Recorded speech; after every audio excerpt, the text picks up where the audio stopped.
It's no secret this set of movies isn't without some deleted scenes. In fact, almost all movies have scenes like these that perhaps on paper seem like a good idea, but in the final cuts don't work due to either bad performances or for dragging out the pacing. And while you might not be familiar with every single one from episodes 1, 2, and 3, you've all probably seen these types of videos in your recommended before. Well, today I'll not only be showing but also ranking the deleted scenes from each film, because let's just say some of these didn't age as well as others. And before we start the video, consider checking out the merch store in the description. I don't even really want you to buy anything, just like check it out and see if anything looks cool, I guess. Starting off with the 13 different deleted scenes from the Phantom Menace, other than the different ones that were in the script but were never actually filmed, we have at 13 trash talking droids. This one is a quick comedic moment between two droids on the Trade Federation ship when Obi-Wan and Qui-gon arrive, in which one remarks that they haven't been programmed to think, but the problem is that it feels completely out of place in an otherwise serious and tense opening scene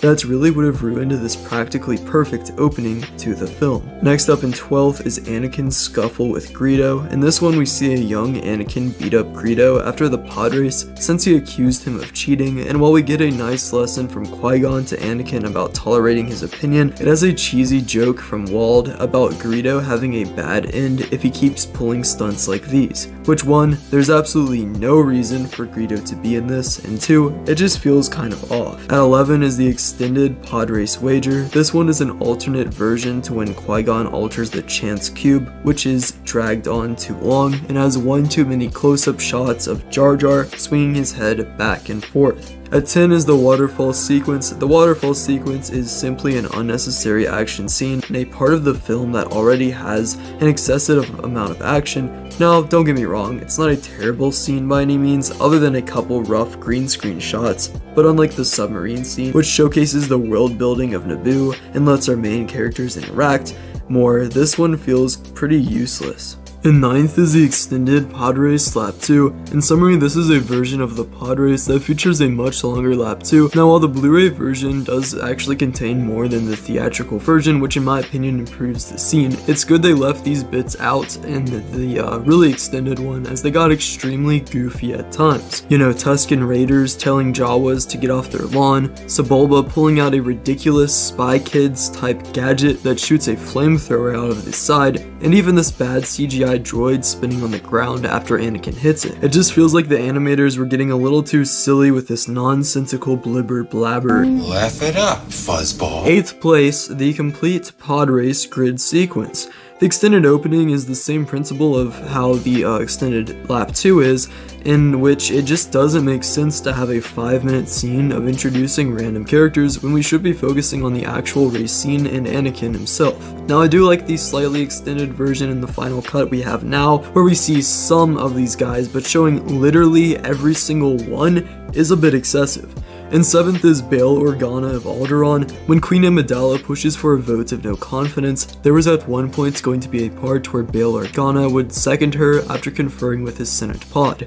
This isn't a bad introduction of this character who would later be recast, but is ultimately too distracting as to which characters we should be caring about right here. 6. Anakin's return. This moment would be very harmless, and I like that we get Anakin and the pilots interacting more, plus how it emphasizes Anakin as someone with extraordinary powers despite being just a boy, and yet it would not be well paced at all right after the death of Qui-Gon, with this little joke Anakin makes about being in trouble. I'm not gonna get in trouble, am I? Next up in 5th is the battle is over. This is an even less harmless moment in the Battle of Naboo, which would see the city battle part of the battle interacting with the Gungan and space sides, other than the fact that it is unnecessary after seeing the Gungans already knock the droids down. At 4th is the dawn before the race. This scene is another one that is pointless, where we see Kitster start to haul the pods out as Anakin is awoken by Padme, but I'll give it bonus points for having more interaction between Annie and Padme,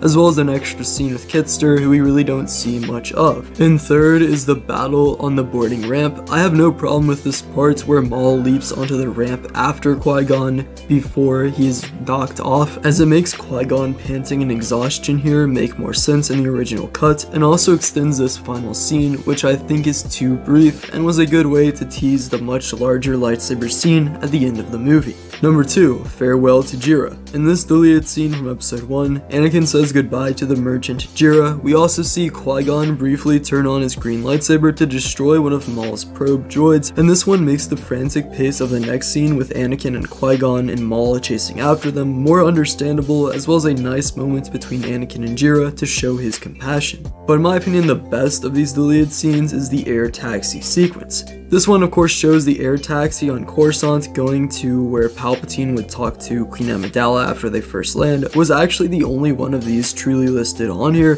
that was integrated into the DVD and Blu-ray releases after the theatrical version did not include it. I find it the most essential in showcasing the planet of Coruscant, which was first featured in this movie and is one of the coolest and most important planets in Star Wars, if not the most important. Now for Attack of the Clones, which despite being the longest movie, still has the most deleted scenes with 14 different ones to look at. So first up is the Jedi Temple Analysis Room, which I have as the worst. This scene of Obi-Wan analyzing the poison dart from the mysterious bounty hunter in the Jedi Temple Analysis Room has no objective problems on its own. It's a fine scene by all means, but it would simply be one too many scenes of Obi-Wan investigating on Coruscant that would have dragged this part of the movie that is already too slow in my opinion out even more. In 12th place is the extended speeder chase. This longer chase sequence has one really good thing that keeps it from being last, while also being pretty pointless at the same time too. The good news is it has a line from Anakin talking about how he's been piloting for his whole life, which is something I think is good to expand on based on the Alec Guinness line in the original Star Wars, where this all comes from of course. Also it has some cool shots of them going around narrow buildings, but for the bad, the bulk of this moment features a flag getting caught in the engine of the speeder, which just feels very fake and slightly like the Pod Race 2.0. 11. Anakin and Rui. This one has Anakin talking to Padme's dad outside, which I have no problem with, as Anakin has a serious talk about the danger Padme is in. It simply isn't as good or helpful as the other deleted scenes here. 10 is Padme's parents' house. This was a nice way to introduce us to Padme's background so that she's not just some mystery character and we feel like we actually know her, and establishes her and Anakin as knowing each other better by meeting her family here. In 9th is Anakin and Padme on trial. This moment of Poggle the Lesser accusing Padme and Anakin of treason is cool, I guess, and it makes this next scene of Padme confessing her love for Skywalker flow better, but simply does not serve much of a purpose beyond that. Obi-Wan and Mace, Jedi landing platform. I like this moment a lot. It shows Mace telling Obi-Wan to trust in the prophecy, as well as his Padawan, which makes Mace seem like a much more chill dude, as he is in all of episode 2 for that matter.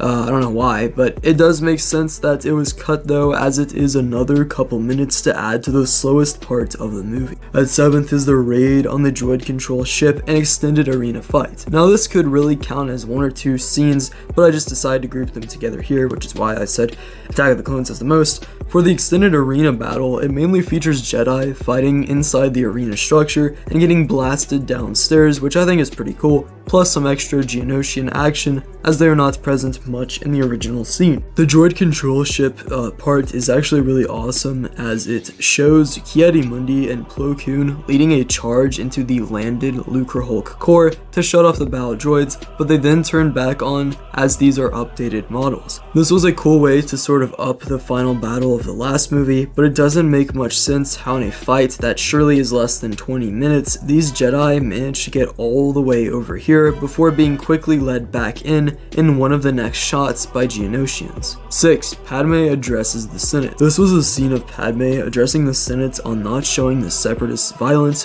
which kind of feels like something Clone Wars Padme did a lot of. You can tell Dave Filoni watched these deleted scenes and based many things from the show on that, or more specifically the Clone Wars team, as it wasn't just Dave. Anyway, besides Masamita doing a weird tongue thing, I like this scene a lot, but it makes sense it was cut for how of all these deleted scenes were put back in. It would be like 1 hour in the movie on Coruscant before Obi-Wan even gets to Kamino.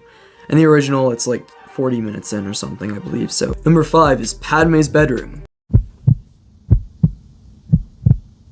This scene features Anakin and Padme looking at what appears to be hollow pictures, which basically display gifts and allows Padme to open up about her childhood to Anakin and further develops their chemistry. And fourth is Anakin's nightmare. I love this moment of Anakin having a nightmare on the transport ship to Naboo, as it shows him saying he's losing his memory of his mother, which is very dark and sad to hear, especially in the setting of the cold metallic ship they are on. And third is the extended arrival on Naboo. This longer scene of Anakin and Padme walking on Naboo when they first arrive gives them more things to talk about, and we also see the two Gungan citizens in the background, which is a pretty cool touch. And second is the Lost 20. As you'll see in a moment, my top two picks for the deleted scenes of Attack of the Clones are both two that flesh out Dooku's character and make him far more interesting. I mean, think about it. If it wasn't for the scene of Dooku interrogating Obi-Wan, he'd be one of the worst villains in Star Wars history, at least in this movie. Anyway, this one features Jocasta Nu talking about him while suspiciously rubbing his face, which gives background on who he was as a Jedi and what led to his decision to leave the Order. Number 1, Dooku interrogates Padme. This scene is the one out of all of these that I really think should have stayed, considering that it shows Dooku interrogating Padme, offering to free Obi-Wan if Naboo joins the Confederacy, and also perfectly sums up the motives of the CIS when Padme calls it the Rebellion and Dooku says the Republic cannot be fixed, which really plays into that cool idea that the Separatists were on the good side and much closer to the Rebel Alliance than the Republic ever was. Finishing with Revenge of the Sith, however, which itself has a good bit of deleted scenes, actually some unfinished animatics, but I don't think we'll be looking at those today because they get a little bit crazy. I mean, Obi-Wan may or may not, rip open General Grievous's chest plate, grab his brain, throw it on the ground, shoot that bad boy, and then slowly but surely kick the corpse of Grievous into the abyss below. I mean, this is such a PG-13 movie. Anyway, 12th is the Jedi Imposters at the Temple. This one is just way too goofy when Obi-Wan and Yoda go to the Jedi Temple after Order 66, and some clones dress up as Jedi and try to ambush them. Obi-Wan makes a joke saying, "You clones make terrible Jedi," which is just insane how little that fits the tone of this section of the movie between every character dying and every main character dying or going through traumatic events. And 11th is the Nos monster, this one that doesn't technically have footage for it, so it's the only unreleased one I'll be talking about today, but that's because I thought it was worth explaining. Basically, after Obi-Wan climbs out of the water on Utapau, post-Order 66, he would, in this deleted scene, come into contact with this local creature known as the Nos monster before he would escape from the planet. In my opinion, while this movie may have a surprising lack of monsters for a Star Wars film, that also makes sense for the only true tragedy of the saga, and like the previous ones, does not fit in the Order 66 section of the movie, but unlike the last one, is at least an interesting scene on its own. My next pick is Elevator Antics. This is part of the extended Battle of Coruscant that people have mentioned before, which, by the way, when people say that, they're mainly referring to the extra 10 minutes of random action scenes on the Invisible Hand that were filmed but not included. Anyway, this one basically is just a full-fledged comedy, and while I love the comedic Annie-Obi Clone Wars style present here, it does go a little too far in some places, like when Anakin speaks droid, or when they go to the wrong floor and multiple droids shoot at them before they just immediately close the door again and move on. I mean, it really does feel like a slapstick comedy in this moment. Roger. 9th, a plot to destroy the Jedi. This moment with Yoda, Mace Windu, and Obi-Wan has the three meditating on what's been going on with Palpatine. To me, this moment is unnecessary due to other similar scenes with the Jedi, and actually ruins the surprise of Palpatine being the Sith Lord, making it seem like they knew exactly what was coming this whole movie. And 8th is the changes to the Constitution. This is simply a longer scene with Palpatine and Anakin from earlier in the film that adds a little more tension between Palpatine and the Council, as well as Anakin and the Council, where the Chancellor requests control of the Council's decisions. However, it is arguably cuttable. 7. Yoda communes with Qui-gon. Remember when Yoda tells Obi-Wan that Qui-Gon had communicated with him on how to become a Force Ghost? Well, there was going to be a scene before Obi-Wan landed on the settlement of Polis Massa where Yoda would hear his voice before being interrupted by Organa. This would have tied episode 3 to the Phantom Menace more, and also would have given Yoda more to do here, but I understand why it was cut for pacing reasons. 6th, Yoda exiled to Dagobah. This scene with Yoda is even better as it shows him going to Dagobah, and I love this as it shows us a never before seen view of Dagobah's atmosphere with prequel era CGI, which is sick. and also sets up Yoda arriving at the important location from Empire and also Jedi. The only reason it's good to cut is that having a scene with Yoda here distracts from the main focus of Vader and his children Luke and Leia. At 5th is Anakin kills Shaak Ti. This is a deleted scene in Order 66 which would have shown more action of Anakin in the temple other than just killing younglings, and features an inclusion for Shaak Ti 2, who gets an acceptable death here. And 4th is Seeds of Rebellion in Padme's apartment, one of the 3 scenes in the rebellion subplot of the film that would have been originally in the movie but was completely cut, where Padme set up the petition of 2000 which stated Palpatine should step down from his emergency powers here at the end of the war. This is the second of the 3 scenes which, if necessary, could have been cut, as it simply moves the plot point along rather than starting it or resolving it. And in 3rd is a stirring in the Senate in Bail's office. This is the first of the 3 where the senators, including Mon Mothma, first meet and suggest this somewhat treasonous act. 2. Grievous slaughters a Jedi, escape from the general.